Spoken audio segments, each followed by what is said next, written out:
Welcome back to Great Day Houston. Hope after Harvey.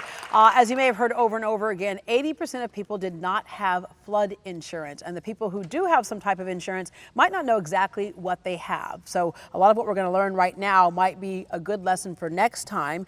Caley Baillio is an insurance agent. And so let's go back again. We hear this over and over about flood versus rising. And some people aren't getting the difference between the two. Right. Flood is defined as rising water coming from the outside in. So this doesn't count like roof leaking and water coming in that way, but rising water from the outside in, which is most of what people experience in this devastation. Yeah. And the other thing, I have a friend right now who said, okay, we got $250,000 to cover repairs. Mm-hmm.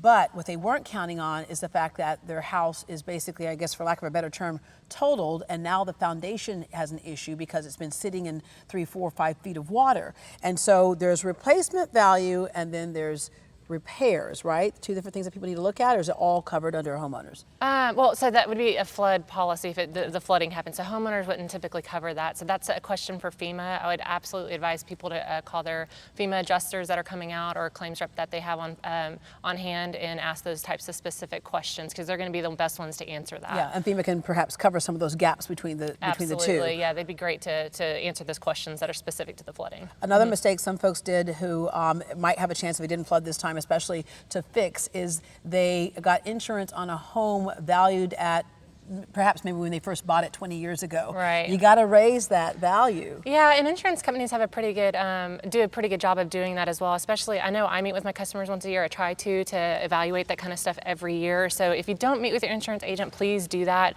at this point going forward to make sure that you do have coverage that you think you need or have on your home. Yeah, and then what about, is contents a separate policy than the home itself? Sure, yeah. Under homeowners, contents is typically covered on that, and flood as well. You do have to make sure that that's added. That's not always a given thing with flood insurance or homeowners. Just make sure that you talk to your agent and make sure that your contents are covered as well. All right, and then we have a question right now from Facebook. Jane, she says, I put my claim in on my damaged SUV. What are my next steps? Because cars were the other thing that a lot of people lost. Yes, that's actually the majority of what we're seeing, 30,000 claims out of 60,000. So half, I guess, not majority, but half of it have been cars. So putting in the claim is the first step. Do that as soon as possible. If you have not done that or you think you have any kind of damage, please put in your claim because that will expedite your process. The next thing would be to, if you can't drive your car, get it towed to the salvage site that your insurance company tells you to tow it to, a mechanic, repair shop, or you can have an adjuster come out to you. So those are the options at this point. Please don't start your car. If you think you did take on water in the engine, wait for someone to come see it, your adjuster, or you can have it towed again to one of those facilities. Okay. What determines totaled?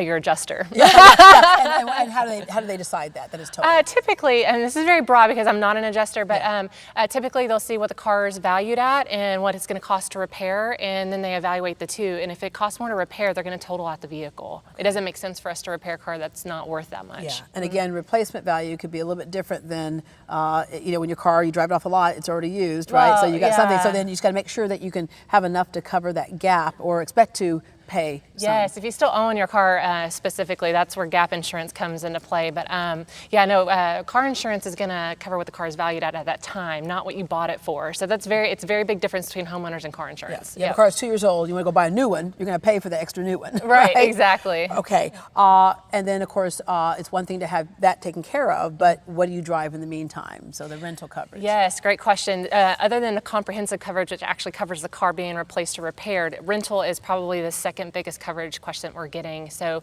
talk to your insurance agent. A lot of people that say they have full coverage may not have this. That's why full coverage is a very broad term. So call your agent and see if you have that coverage. It is a specific amount, so see how many days you have and make sure you don't go over that. Otherwise, you're going to owe the rental company. All right, we have a question from one of our live studio audience members. Hello there. Hi. And what's your question?